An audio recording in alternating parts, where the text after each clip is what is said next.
Quelle attitude adopter face aux différents changements qui jalonnent notre vie?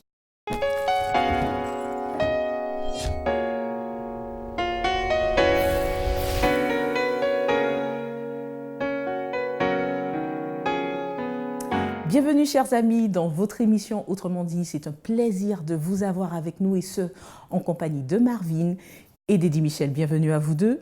Merci. En tout cas, nous allons entamer ce trimestre et sur plusieurs études, des thèmes de vie, des thèmes bien sûr, auxquels nous serons confrontés puisque nous allons parler de mariage, de décès, de vieillissement, mais de tous les événements qui peuvent jalonner une vie. Et particulièrement, pour cette semaine, nous allons voir les choses imprévues, les événements imprévus, les changements qui, que l'on veuille ou pas, arrivent dans nos vies. Comment y faire face, quelle attitude adopter. Alors comme ça, pour commencer, dès lors que l'on commence à pousser son premier cri, quels sont les changements auxquels on doit faire face durant toute sa vie et ce jusqu'à sa mort? Il y a ce changement qui est lié à l'évolution de l'individu, puisqu'un enfant qui va naître va être amené à grandir, à se développer, et à chaque période finalement de sa vie, il va gagner en maturité, en indépendance. Et c'est vrai qu'au fil de sa vie, l'individu va être confronté à des situations soit souhaitées ou non, qui vont inévitablement modifier son fonctionnement habituel. Donc, ça peut être par exemple des situations de maladie, ça peut être des situations de blessures, ça peut être aussi des situations où on va choisir de se marier, où on va choisir d'avoir des enfants. Et puis, in fine, on avance comme ça, on va choisir sa profession qui va forcément apporter des modifications à sa manière de fonctionner au quotidien. On va choisir son partenaire. Et puis, quand on avance, on se rend bien compte que quand on est, on meurt. L'Ecclésiaste disait, il y a un temps pour toute chose, il y a un temps pour naître et il y a un temps pour mourir. Donc, entre ces deux extrêmes, il y a tout un ensemble de situations auxquelles nous pouvons être confrontés qui apporte inévitablement du changement dans nos vies. Là, tu donnais les grandes situations, les grands événements de la vie, mais à bien y regarder, on voit que rien n'est jamais pareil. En somme, que la vie, c'est carrément un changement. Oui. Aujourd'hui ne ressemble pas à hier. Et j'ai envie de dire, face à ces changements quotidiens et à ces grands changements, est-ce qu'il y a des attitudes de vie à adopter pour que ça soit propice à la maturité, pour que les effets les retombées soient positives? Face à ces différents cycles de la vie, eh bien, l'attitude la meilleure serait premièrement de pouvoir les accepter, c'est-à-dire savoir qu'ils existent, certains sur lesquels eh bien, on n'a pas d'influence. Lorsqu'on grandit, lorsqu'on aborde la notion de vieillesse par exemple, on ne peut pas inverser ce processus. Par contre, on doit commencer à se l'approprier, se dire que tôt ou tard, eh bien, on peut entrer dans cet âge et il faut se dire que de toutes les façons, on ne sera pas jeune éternellement. Donc l'attitude positive par rapport à cela, il ne faut pas se battre contre justement ce processus naturel de vie. Il faut pouvoir l'accueillir et tirer leçon, puisque précédemment, on a abordé la question de choix.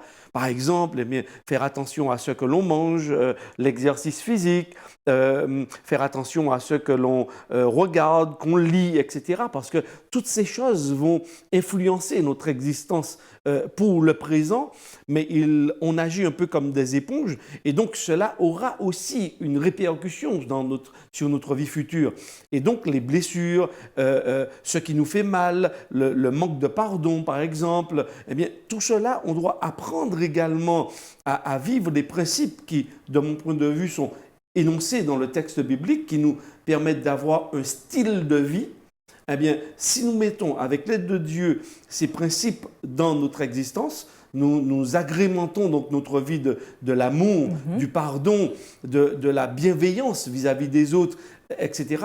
C'est vrai que cela nous permet également d'envisager l'autre, la vie en général, eh bien, sous le meilleur angle possible. Et je pense que ça nous aide également à aborder au mieux eh bien, les changements qui se produisent dans notre existence. En parlant de changements, je propose qu'on puisse mettre l'emphase sur 4 d'entre eux, à savoir le mariage, le fait d'être parent, le fait justement d'être face au vieillissement et après la mort, le deuil.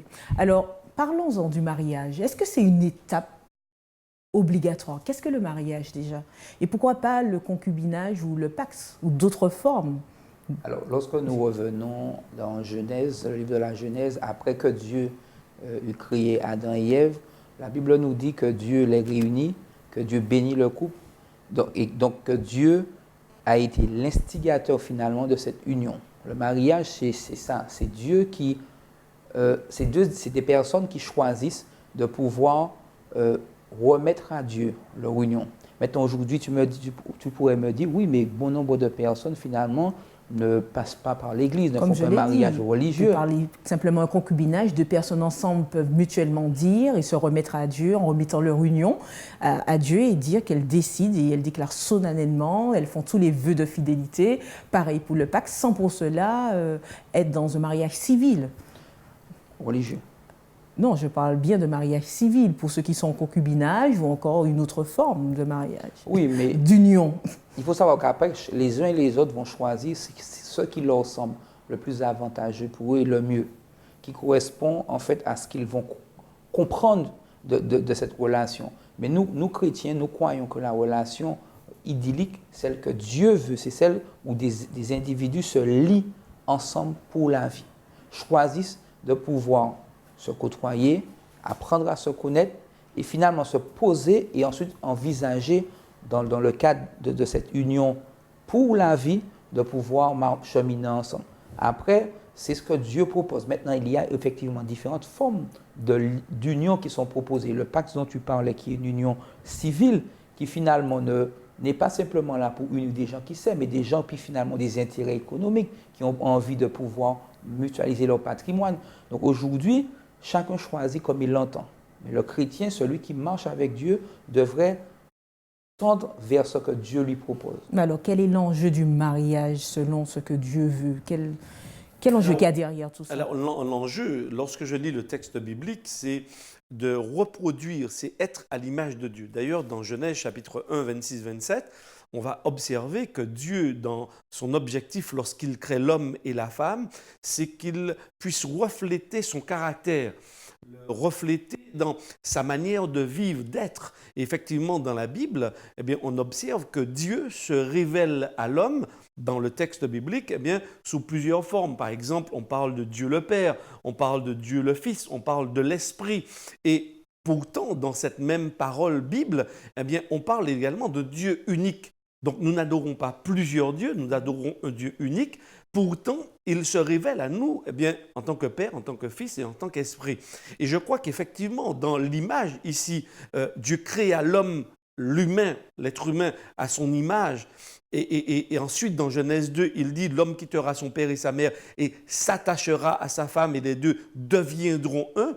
Il me semble ici qu'il y a une volonté de la part de Dieu d'exprimer justement ce qu'il souhaite, son projet, c'est-à-dire que l'homme et la femme puissent s'unir, recevoir de lui. Et dans le texte au chapitre 1, il est précisé également une notion importante, c'est celle de la bénédiction.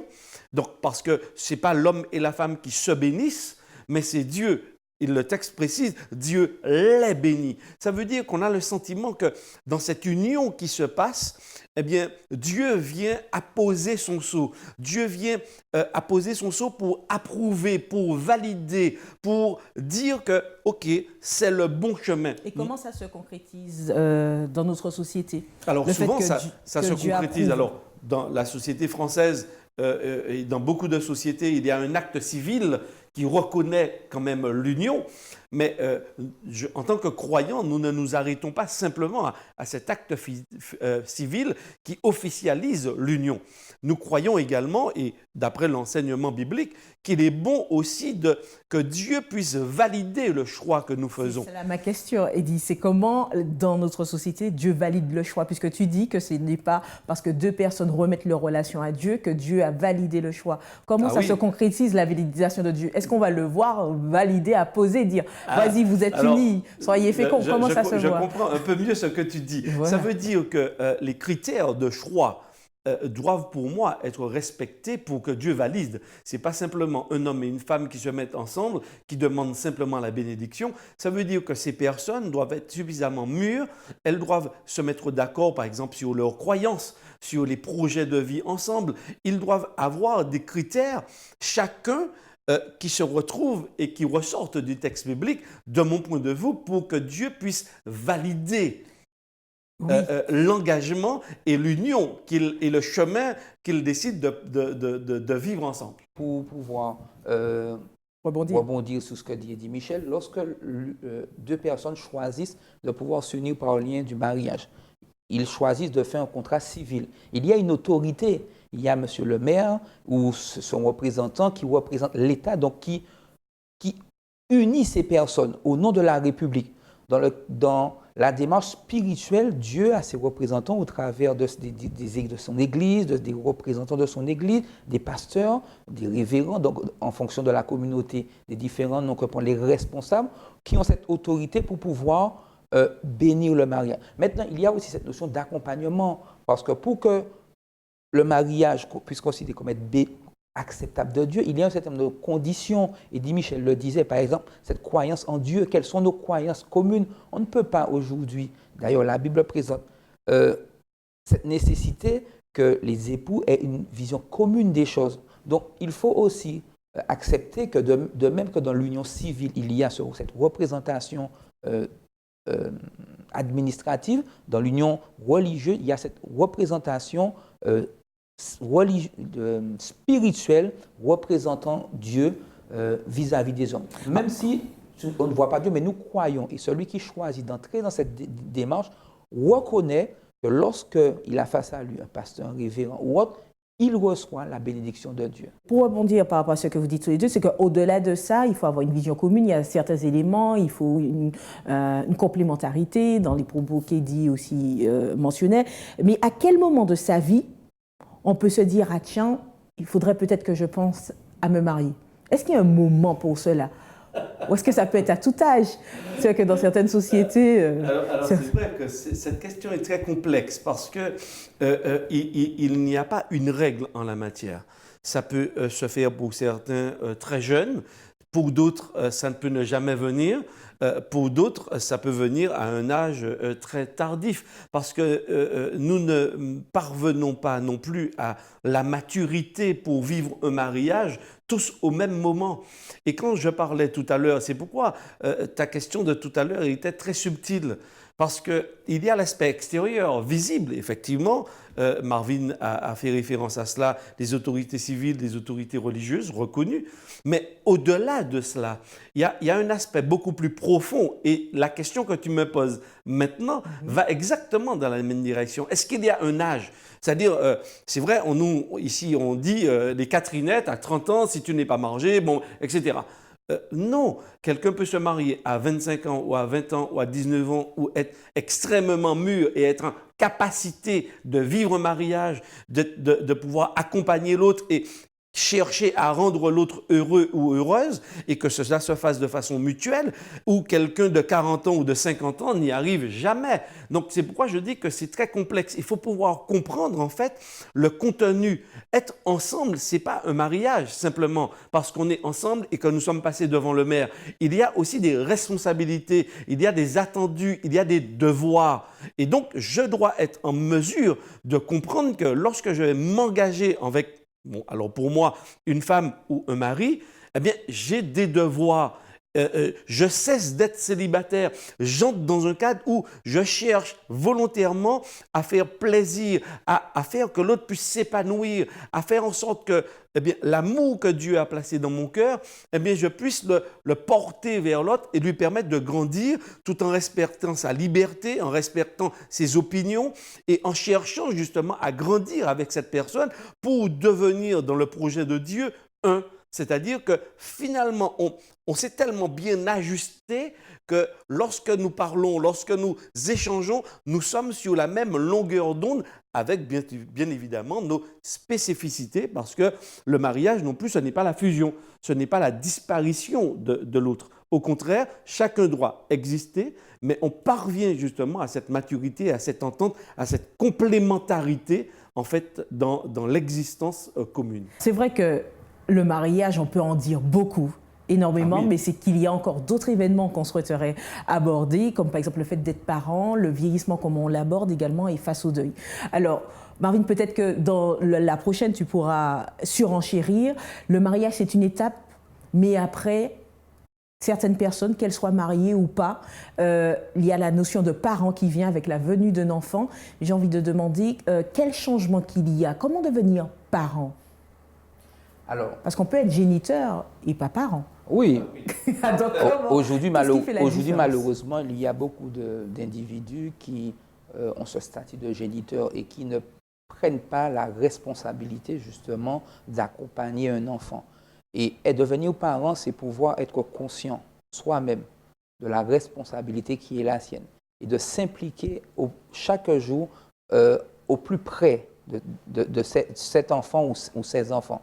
C'est de pouvoir aussi soi-même savoir si on veut des enfants. Parce que bon nombre de personnes, même si à un moment donné, elles deviennent parents, mais ce n'est pas parfois par la force des choses. D'autres choisiront de devenir parents. Est-ce qu'on le sent? Est-ce qu'il y a un moment donné, on se dit que voilà, là je sens que je suis prêt ou je suis prête à devenir parent? Comment? Est-ce que c'est quelque chose qui... Quels sont, du moins, est-ce que c'est quelque chose qu'il faut préparer, sur quoi il faut se dire qu'on est prêt ou pas à devenir parent? C'est un peu comme la question de tout à l'heure. Mais c'est fait exprès. C'est fait exprès parce que ce sont des événements. Oui, mais il n'y a pas d'âge limite fixé. À partir de cet âge, il te faut devenir parent. Attention, je ne parle pas d'âge. Cependant, pour la femme, malheureusement, il y a des âges fixés. Mais maintenant, tout dépend de la maturité de l'individu, de son rapport finalement à cette question de la parentalité. Est-ce qu'aujourd'hui, je me sens en capacité d'accompagner un autre être, de pouvoir, en sachant que l'accompagner va supposer non seulement le mettre au monde, mais aussi l'accompagner dans chaque étape de son développement, puisque l'objectif finalement, c'est de l'emmener à devenir autonome et lui-même prendre son indépendance et former peut-être son propre foyer ou autre, et lui-même devenir parent. Donc, c'est savoir envisager toutes ces choses. Et dans le cadre de cet accompagnement, des changements divers peuvent se produire. Le handicap, puisqu'un enfant peut naître justement en situation de handicap, il y a aussi la maladie, il y a aussi le décès, il y a toutes sortes d'événements, je le disais, qui peuvent mettre à mal finalement cette volonté de devenir parent. Aujourd'hui, beaucoup de jeunes peut-être souhaitent avoir un enfant, souhaitent renforcer leur relation avec l'autre partenaire en faisant un enfant. On veut faire un enfant ensemble, ou bien même des personnes seules. J'ai envie d'avoir un enfant, j'ai envie d'avoir quelqu'un. Il faut penser les choses autrement. Il faut se dire aujourd'hui... C'est ça ma question, c'est ça, justement. C'est ça le justement. Oui. Oui, aujourd'hui, c'est être en mesure de se dire, est-ce que je me sens prêt à accompagner l'autre? Si oui, comment je vais le faire? Dans le cadre du mariage, dans le cadre de la constitution de la famille, Dieu a donné des plans, puisque les enfants étaient prévus pour pouvoir venir dans le cercle familial et être accompagnés par les époux, par la famille. Alors, la question, en fait, c'est quelles ressources que je peux avoir, que ce soit maturité, je ne parle pas de ressources financières, hein. Quelles sont les ressources dont je dispose pour accompagner cet enfant que j'aime? On a les modèles, on a les parents qui sont autour de nous, même si ce sont des modèles qui ont aussi leurs propres carences. Il y a quand même un certain nombre d'ouvrages qui peuvent aussi nous aider à comprendre ce concept de la parentalité. Devenir parent, qu'est-ce que cela implique? Alors, il a parlé du cadre. Oui, je crois qu'il faut être au moins deux, c'est-à-dire un homme, une femme, pour pouvoir être en mesure d'accueillir cet enfant, de pouvoir reproduire aussi des modèles forts et suffisamment équilibrés. Par exemple, le père, on sait souvent que la figure que cela représente pour l'enfant. Donc, il faut pouvoir être conscient de l'impact que l'on aura sur l'enfant pour pouvoir déjà développer avec Dieu ce modèle de caractère pour que l'enfant puisse tirer le meilleur de nous-mêmes, indépendamment des gènes que nous transmettons. L'épouse, idem. Donc, ça veut dire qu'on doit se mettre suffisamment d'accord, créer les conditions, un peu comme les oiseaux. Certains animaux le font très bien. Avant d'aller pondre et de couver les œufs, ils créent d'abord le nid douillet pour pouvoir accueillir, mettre les enfants en sécurité, qu'ils aient justement des référents suffisamment sécures pour qu'ils puissent grandir, se développer de façon équilibrée et qu'ils deviennent par la suite des adultes responsables, des adultes équilibrés, en capacité de recevoir de l'amour, mais aussi en capacité de donner de l'amour et de recevoir aussi les coups durs de la vie. Parce que plus on vivra dans un milieu où on se sentira aimé, accueilli, eh bien, plus on sera en mesure de gérer les coups durs de la vie, parce que la vie, elle n'est pas simple, elle nous réserve bon nombre de surprises, et ces surprises ne sont pas toujours agréables, malheureusement. Et En parlant de surprises qui ne sont pas forcément agréables, alors un couple marié peut vouloir avoir un enfant et ne pas arriver à cela. Alors on peut dire aussi que ce sont des imprévus, des choses inimaginables dans son parcours. Et quel message que vous auriez pour ces couples qui peut-être peuvent se dire, est-ce que c'est la volonté de Dieu? Est-ce qu'il faut faire une croix sur ce projet? Comment faire face à cette situation également qui existe? Alors, il est toujours difficile lorsqu'on se retrouve face à des personnes qui ont ce désir de pouvoir accompagner un enfant, lui porter l'amour, de pouvoir porter une réponse satisfaisante. L'idée, c'est aujourd'hui de, peut-être parfois de les accompagner de manière à persévérer lorsqu'ils sont croyants dans la prière, la recherche de la volonté de Dieu. Les inviter aussi à considérer les choses peut-être différemment. Ne pas avoir d'enfant n'est pas forcément, je voulais dire une mauvaise chose, mais ce n'est pas le terme. Parce que même quelqu'un qui ne peut pas enfanter peut toujours adopter, pouvoir prendre au sein de sa famille des enfants de manière à les accompagner, même s'ils ne sont pas nés de notre chair, mais qui, par filiation, vont devenir nos enfants. Donc, il faut savoir, et nous disions ça au départ, il faut savoir accepter les événements bouleversants et pouvoir s'adapter. Maintenant, chacun, on doit les inviter à se positionner. On ne peut pas faire les choix à la place des autres. Parce qu'on aurait pu leur dire, non, finalement, là, vous n'avez pas d'enfant, ce n'est pas la volonté de Dieu, arrêtez. Chacun doit se déterminer dans sa maturité pour se dire, qu'est-ce que je veux aujourd'hui? Et puis, est-ce que réellement avoir un enfant peut être, est-ce que c'est réellement important? Si ça l'est, finalement, pouvoir passer par d'autres voies pour pouvoir avoir des enfants. Tout à fait. Maintenant, on peut ne pas être le géniteur, mais on peut être, n'empêche, parent. Et c'est vrai par rapport à ce que Marvin apportait comme réponse, il y a aujourd'hui des possibilités que nous offre la société pour pouvoir adopter un enfant. C'est ça, c'est créer le contexte, permettre à un enfant d'avoir les moyens, les ressources nécessaires, psychologiques, émotionnelles, pour pouvoir grandir, intellectuelles et financières également, pour pouvoir grandir et se développer. Et donc, on ne devient pas parent simplement par rapport aux allocations familiales. Heureusement, enfin, j'espère quand même pas. Et c'est un choix. C'est un choix qui doit être mûri, qui doit être arrêté. Et par rapport aux difficultés et aux inconvénients qui peuvent intervenir dans notre existence, qui peuvent être liés parfois à la maladie, qui peuvent être liés à des difficultés de à pouvoir porter un enfant, etc., la nature, parfois, nous réserve de drôles de surprises.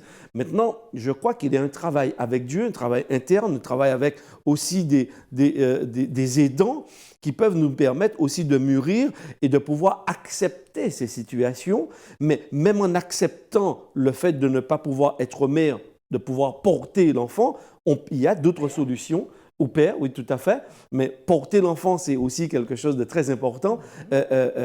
Il y a d'autres possibilités. Maintenant, il y a des histoires bibliques qui nous racontent de drôles de faits, troublants, mais aussi très douloureux. Par exemple, il y a l'exemple lorsque Abraham, par exemple, ne pouvait avoir d'enfant avec Saraï. Lui, il a été prendre la servante de son épouse. Et on voit aussi les conséquences. Donc, c'est vrai que parfois, on peut faire un certain nombre de choix. On veut tellement être parent. On a la conviction qu'on devait être parent. On fait des choix. Mais ce choix-là, ou cet exemple biblique, nous montre aussi les conséquences, les souffrances aussi que cela génère parce qu'ils n'ont pas été suffisamment à l'écoute de Dieu et du plan de Dieu. Donc Dieu avait un projet pour eux, ils ont choisi une voie intermédiaire et on voit que Isaac, Agar, ce sont des gens quand même qui ont souffert, ce sont des gens qui n'ont pas compris, qui ont connu le rejet. Donc il y a trop de souffrance derrière, souvent ces choix malencontreux que l'on fait sans réfléchir à la portée sur le long terme de ces événements ou de ces choix. C'est la souffrance qui pousse des fois à agir ainsi. Oui, mais on ne doit pas avoir une réflexion égoïste. Il faut penser aussi à l'enfant. Il faut savoir si on a capacité de l'accueillir. Il faut savoir si cet enfant sera pleinement dans un cadre qui va lui permettre de grandir et être aimé, se sentir aimé pour pouvoir grandir et se développer, comme je disais précédemment. En tout cas, ce qui ressort, c'est rechercher la volonté de Dieu, quelle que soit la situation et le changement qui arrive. Il n'y a pas de ligne droite dans ce que vous avez pu dire, il n'y a pas d'âge, il n'y a rien. C'est qu'en fait, on a... Chaque cas est unique, chaque cas est spécifique, chaque cas mérite d'être... Maintenant, il y a des grandes lignes. On a essayé de donner quelques grandes lignes, mais chaque cas est particulier et a besoin également d'un accompagnement, d'être bienveillant à l'égard de ces personnes, de ne pas les juger, mais de les aimer, de les apprécier. Bien que chaque cas soit unique, on se rencontre tous à partir de certains âges, si la vie nous est donnée, à vieillir. Je pense que dès lors qu'on est à un jour près après notre naissance, nous avons déjà vieilli d'un jour. Et plus on grandit, les anniversaires que l'on peut fêter ou la bougie que l'on peut souffler montrent qu'on a grandi. Et donc le vieillissement est commun à tout homme. Oui, alors, comment aborder le vieillissement? Mais là encore, même si le vieillissement est un processus, donc la dégénérescence finalement du corps, des capacités, des facultés, il y a une manière de pouvoir aussi, on parle de bien vieillir. Ça veut dire qu'on peut influencer la manière dont finalement mon corps va perdre ses capacités. Donc, Eddie Michel l'a dit au départ, les choix que je ferai dans mon mode de vie, faire du sport, pouvoir mieux manger, pouvoir avoir une hygiène de vie qui me permette de rester autant que possible en santé et autant que faire se peut le plus autonome. Parce que malheureusement, avec le vieillissement, il y a aussi ce risque d'une perte d'autonomie, une dégénérescence finalement de ce qu'on était. Là aussi, il faut encore apprendre à accepter. Aujourd'hui, il y a bon nombre de personnes. Mais est-ce que c'est irrévocable tout ça? Avant de dire c'est irrévocable, beaucoup de personnes vont choisir de mettre fin à leur vie à un terme parce qu'elles n'ont pas envie d'être un poids pour leur famille, pour la société. La vieillesse, on ne peut pas changer ça.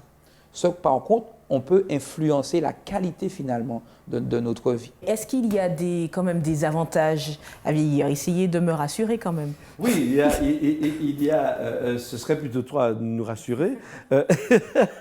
Mais je dirais oui, parce qu'il y a les petits-enfants. Je crois que la vie, et quel que soit l'âge, c'est un cadeau. Et je crois qu'il faut considérer la vie comme un cadeau. Et Dieu nous donne des opportunités de pouvoir être une bénédiction pour les autres, et ce, quel que soit notre âge. Et si je pense, nous envisageons la vie sous cet angle, on va jouir de chaque minute, chaque seconde que Dieu nous donne à vivre, avec bien sûr son lot de difficultés, parce qu'à chaque âge, il y a un lot de difficultés. Mais je crois que par exemple, dans la société dans laquelle nous sommes, il y a la retraite, mais je crois qu'on peut être utile à des associations, on peut aider, on peut encore être utile, et ce, quel que soit son âge. Je crois qu'il ne faut pas baisser les bras, mais il faut au contraire se dire, c'est quelque chose de normal, quelque chose de naturel, mais si nous l'abordons avec la joie dans le cœur, si nous l'abordons avec l'espérance que Dieu nous donne, parce que le vieillissement pour le croyant n'est pas une fin en soi, et la mort n'est pas une fin en soi. Et c'est ça qui est intéressant, c'est qu'on a les yeux fixés aussi sur un au-delà, avec Dieu, dans une vie où cette notion de vieillissement ne rentrera plus en compte. Et donc ça, je crois qu'aussi, c'est ce qui met un pétillant dans notre vie en tant que croyants, c'est de savoir qu'il y aura un au-delà et que le vieillissement, la mort, ce n'est pas un frein à la réalisation de la promesse de Dieu. Merci Eddie Michel. Merci Marvin, le temps est parti, malheureusement terminé. Nous vous donnons rendez-vous à un prochain numéro d'Autrement dit.